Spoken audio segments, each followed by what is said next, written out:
Kenapa Allah masih membuat kita hidup di atas muka bumi ini? Ada rahasia di balik itu semua. Liyabluwakum ayyukum ahsanu amala. Allah menguji siapa yang paling baik amalnya. Banyak orang yang masih diberi Allah hidup, tapi dicabut Allah sehat. Mereka terbaring di atas kasur yang empuk, melelehkan air mata. Andai saja nikmat sehat itu dapat kembali, aku akan salat Jumat. Andai kesempatan masa muda kembali, aku akan beribadah. Apa mau dikata penyesalan tak bermakna? Lan tarji'al ayyamul lati madat, yang lalu tak terulang kembali. Air mata darah mereka teteskan, yang lampau tak akan kembali pulang. Begitulah penyesalan tak bermakna. Tapi ada orang-orang yang dilaknat Allah Subhanahu wa taala. Badannya sehat, umurnya panjang, rezekinya lancar, tidak ada tuntutan, tapi dia tetap meninggalkan dengan sukarela, dengan senang hati tanpa dosa. Ini orang-orang yang sudah dicap hatinya, ditutup Allah Subhanahu wa taala.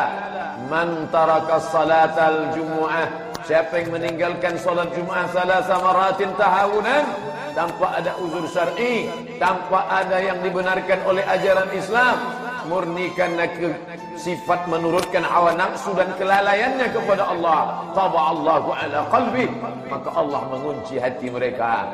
Inilah hukuman yang tidak disangka sebagai hukuman. Ketika orang sakit menyangka dirinya sedang dihukum Allah, ketika orang sempit rezekinya menyangka dirinya sedang dihukum Allah. Padahal hukuman itu bukan dalam bentuk kesempitan hidup, bukan dalam bentuk kemiskinan, bukan dalam bentuk penyakit. Sempit hidupnya karena Allah mengunci hatinya. Khatamallahu ala qulubihim, hati mereka terkunci. Wa ala sam'ihim, telinga mereka tersumbat. Wa ala absarihim, mata mereka tertutup. Hati terkunci, telinga tersumbat, mata tertutup. Summun, bukmun, umyun, tuli, pekak, bisu, buta, la ya'qilun. Mereka tidak lagi dapat berpikir. La yarji'un, mereka tidak lagi bisa kembali ke jalan Allah Subhanahu wa taala. Mereka ini adalah orang-orang yang mati sebelum mati.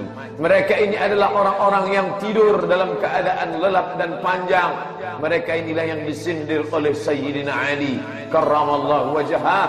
Sayyidina Ali radhiyallahu anhu, apa kata beliau? An-nasu niyam, manusia itu semuanya tertidur. An-nasu niyam, manusia itu semuanya terlelap. Falamma matu intabahu, ketika mereka mati, intabahu, disitulah mereka terbangun, disitulah mereka tersadar dari tidur lelap yang panjang.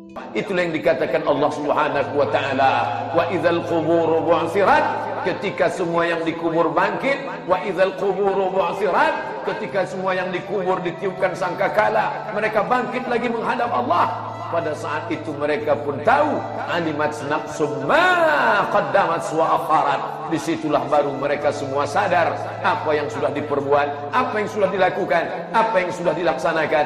Ternyata kehidupan yang singkat pendek tak bermakna, tidak dapat menolong mereka di hadapan Allah Subhanahu wa taala.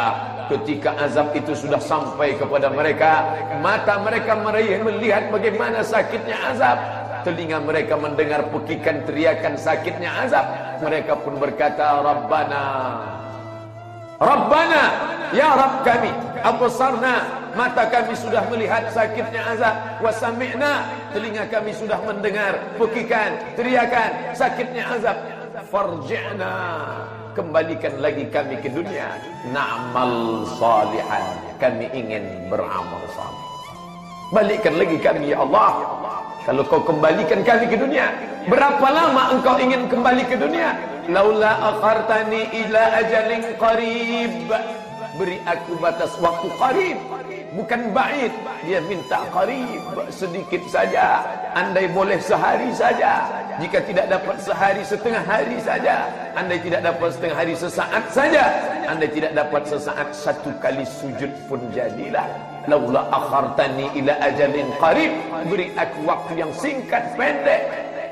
Fa as-saddaqa, seandainya waktu singkat itu aku diberikan, fa as-saddaqah, aku akan bersedekah, aku akan berinfak, aku akan berwakaf, aku akan berzakat, aku akan berwasiat, aku akan hibahkan, aku akan berikan hartaku itu ya Allah, aku akan berikan tenagaku itu untuk berzikir, aku akan fokuskan untuk beramal. Tapi saat itu penyesalan tak lagi bermakna. Wa akum minas salihin, aku ingin beramal saleh, Allah sudah mengecapnya menjadi orang yang durhaka. Pada saat itu dia hanya tinggal menerima azabnya saja. Wasiqal ladzina kafaru ila jahannam zuwara, saat itu mereka pun digiring ke dalam neraka Jahannam, neraka yang sudah sedia. Hal mim mazid, adakah lagi yang mau masuk? Hal mim mazid, adakah lagi yang ingin menambah? Silakan. Kuota neraka masih cukup untuk menerima siapa saja. Isma syi'ta fa innaka mayyit, hidup semaumu, hidup sesukamu, karena kau akan menjadi mayat. Ketika kau menjadi mayat, kau akan hidup lagi menghadap Allah Subhanahu wa taala. Wa in kullun lamma jami'un ladaina muhdarun, semuanya akan dihadirkan, semuanya akan didatangkan, semuanya akan dihidupkan. Sanggupkah Allah menghidupkan tulang belulang yang sudah mati dimakan cacing tanah, yang sudah ditelan kerak perut bumi selama ratusan ribu tahun lamanya? Semua begitu mudah bagi Allah. Dzalika 'alallahi yasir, semua itu begitu mudah dan sepele bagi Allah. Dia cukup mengatakan innama amruhu idza arada syai'an ayyaqula lahu kun fayakun. Saat itu semuanya bangkit menghadap Allah Subhanahu wa taala. Mana harta yang kau cari? Pergi pagi pulang petang, beras banting tulang, semuanya tak dapat menolong di hadapan Allah. Mana anak-anak yang kau besarkan?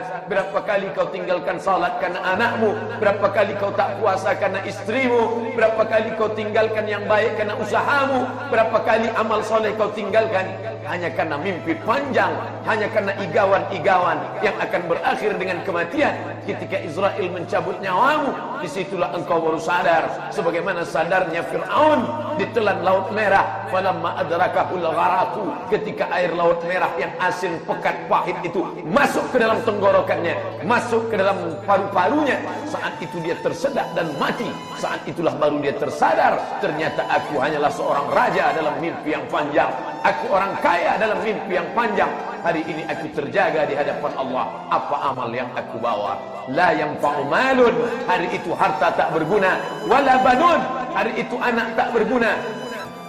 Illa man atallaha, kecuali orang yang datang menghadap Allah biqalbin salim, dengan hati yang bersih, bersih dari sifat syirik, bersih dari sifat kufur, bersih dari sifat takabur, bersih dari sifat zina, bersih dari sifat hasad, bersih dari sifat segala yang merusak hati. Allahumma antas salam, yang kita sembah adalah Dia, Maha Suci yang bersih. Wa minkas salam, andai aku bersih bukan karena diriku tapi karena Engkau yang memberikannya. Wa adkhilnal jannata daras salam, masukkan kami ke tempat negeri, kampung halaman, tempat asal kami yang tidak ada dosa di dalamnya.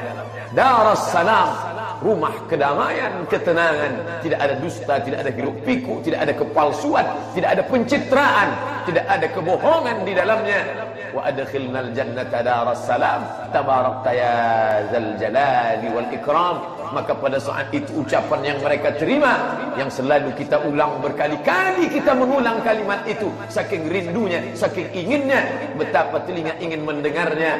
Maka dia katakan salamun qaulam mir rabbir rahim, keselamatan. Keselamatan bukan datang dari atasan, keselamatan bukan datang dari penguasa, keselamatan bukan datang dari orang kaya. Salamun qaulan mir rabbir rahim, keselamatan yang datang dari pemilik segala keselamatan, Allah Subhanahu wa taala.